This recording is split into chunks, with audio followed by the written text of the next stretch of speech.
अस्सलाम वालेकुम नाज़रीन, कल्याण न्यूज़ में मां आहियां गुलाम मुस्तफ़ा सोलंकी। पेश आहिनि हिन वक़्त ताईं जूं हेडलाइन। असां मरी वञूं त ॼाणे छॾिजो साबित कदम ऐं सचा आहियूं। गिज़ा जी नाले वारी शाइरा बि बमबारी में शहीद थी वई। इसराइली जहाज़नि जी बमबारी में वालियल फ़लस्तीन जे इलाइक़े गिज़ा जी नाले वारी लेखका, शाइरा ऐं नावल निगार हुबा अबू वंदा बि शहीद थी वई। गिज़ा में इसराइल जा हमला जारी आहिनि ऐं गुज़िरियल 24 कलाकनि दौरान इसराइली जहाज़नि जी बमबारी में 266 फ़लस्तीनी शहीद थी विया, जंहिंखां पोइ शहीदनि जो मजमूई अंग 4651 थी वियो। गिज़ा में गुज़िरियल 24 कलाकनि में शहीद फ़लस्तीन में 117 ॿार बि शामिल आहिनि, जॾहिं त इसराइली हमलनि जा गिज़ा में 14,245 खां वधीक फ़लस्तीनी ज़ख़्मी थी पिया आहिनि। 20 अक्टूबर ते इसराइली बमबारी में गिज़ा जी मशहूरु लेखका, शाइरा ऐं नावल निगार हुबा अबू वंदा बि शहीद थी वई। 32 वरनि जी हुबा अबू वंदा oxygen is not for the dead नाले नावल लिखियो हुयो। हिन शहादत खां हिकु ॾींहुं अॻु पंहिंजी सोशल मीडिया अकाउंट ते लिखियो हो त जेकॾहिं असां मरी वञूं त ॼाणे छॾिजो असां साबित कदम ऐं सचा आहियूं।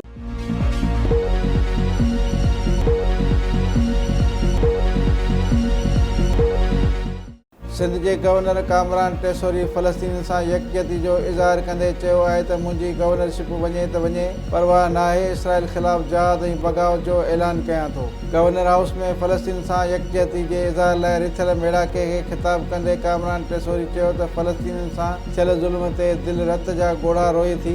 हिन चयो त इमदाद खणी मिस्र वञी रहियो आहियां, असां पंहिंजी सघ मूजिबि इमदाद खणी वेंदासीं, सॼी क़ौम फ़लस्तीन सां गॾु बीठी आहे। संदसि चवणु हो त असांखे यहूदी ताक़तुनि बदिरां अलाह खां ॾिजणु घुरिजे, असांखे हर प्लेटफॉर्म ते फ़लस्तीन लाइ आवाज़ उथारणु घुरिजे।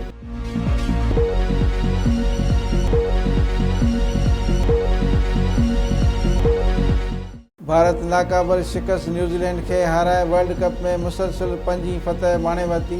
ICC वनडे वर्ल्ड कप में भारत विराट कोहली जे शानदार बैटिंग जी मदद सां न्यूज़ीलैंड खे 4 विकेटनि शिकस्त ॾेई इवेंट में मुसलसिल 5वीं कामयाबी माणे वरिती।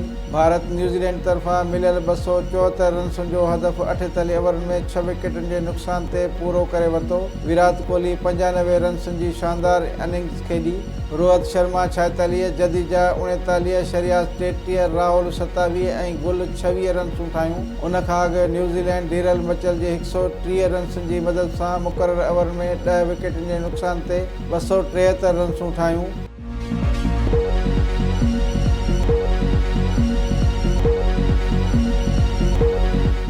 नाज़रीन, ही हुयूं हिन वक़्त ताईं जूं हेडलाइन्स। वधीक ख़बरुनि ऐं अपडेट लाइ ॾिसंदा रहो कल्याण न्यूज़ ऐं असांजो चैनल लाइक ऐं सब्सक्राइब करणु न विसारींदा।